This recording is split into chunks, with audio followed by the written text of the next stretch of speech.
kesetiaan seluruh kader Partai Demokrat, pimpinan DPD, pimpinan DPC se-Nusa Tenggara Barat.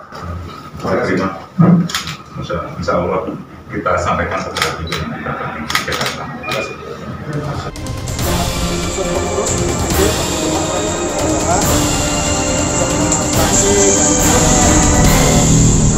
DPC se-Nusa Tenggara Barat menyampaikan sikap terkait dengan pengadaan kongres luar biasa yang digelar oleh pihak-pihak yang tidak bertanggung jawab dan ingin menghancurkan demokrasi di Indonesia.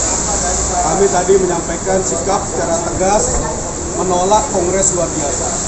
Kemudian yang kedua, tidak ada satupun kader ataupun pengurus Partai Demokrat di Nusa Tenggara Barat yang menghadiri kongres luar biasa di Deli Serdang 5 Maret 2021 yang lalu.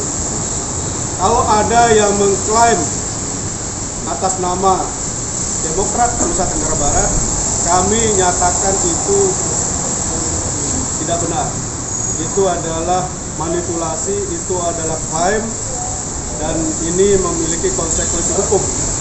Nah, konsekuensi hukum inilah yang akan kami tindak lanjuti kepada pihak-pihak atau oknum yang mengatasnamakan DPD Partai Demokrat Nusa Tenggara Barat untuk hadir di Kongres luar biasa dari Serdang.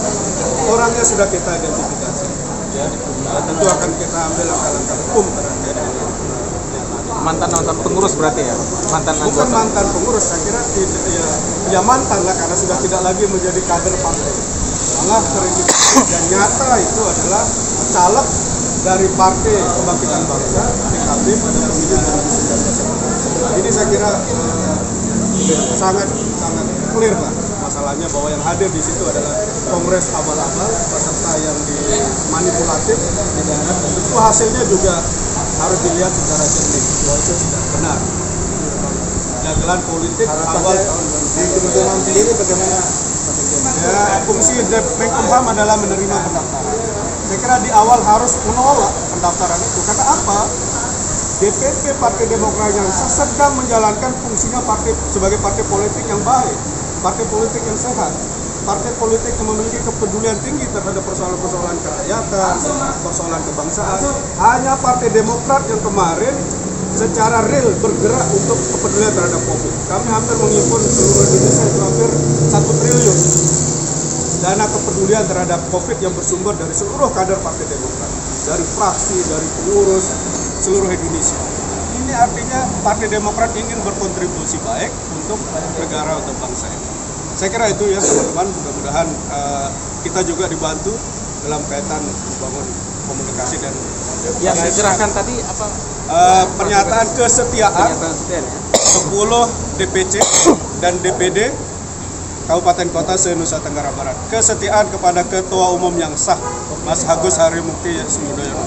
Itu ada pemilik suara yang sah, bukan yang abal-abal, bukan yang klaim begitu. Ya. Terkait dengan beberapa kader yang mendukung KIB itu. Ya tentu kami akan lakukan langkah tegas, ya.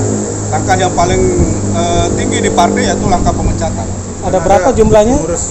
Sampai hari ini tidak sampai berapa. Kita juga belum tahu persis karena ini juga yang sudah sembunyi mana-mana. Yang sudah teridentifikasi di Lombok Tengah. Ya tentu kami akan memberikan sanksi yang tegas. Kalau itu wajib dipecat ya, dipecat. Ya. Ada berapa selain yang sudah teridentifikasi? Kalau Sahmat bukan, Sahmat itu bukan kader, tetapi kader yang kita lagi telusuri. Kalau Sahmat jelas orang luar dan itu memiliki konsekuensi hukum. Baru ada sekitar 2 yang baru terlihat ya. Yang pertama, teman-teman dari Partai Demokrat menyampaikan aspirasi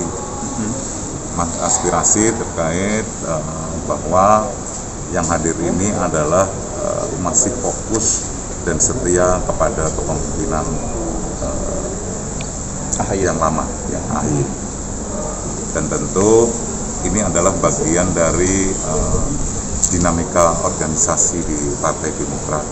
Kami, Kanwil Kumham NTB, menerima aspirasi itu dan tentu kami sampaikan kepada pimpinan. Kan hasil daripada kegiatan Partai Demokrat itu tentu endingnya di tingkat pusat. Kami hasil dari daerah, aspirasi teman-teman di daerah, siapapun yang memberikan aspirasi kami sampaikan kepada pimpinan pusat. nanti bagaimana pimpinan pusat menyikapi, dan itu menjadi bagian dari keputusan. Mungkin itu ya. Mereka mau menyerahkan dokumen aja, Pak? Ya, Dokumen yang diserahkan itu apa? dokumen yang diserahkan apa tadi Bu? Kesetiaan saja. Oh, Kesetiaan kesetiaan. terhadap AHY.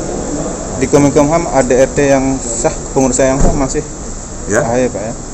kalau di pusat tentu sesuai dengan keputusan yang lama. Yang lama.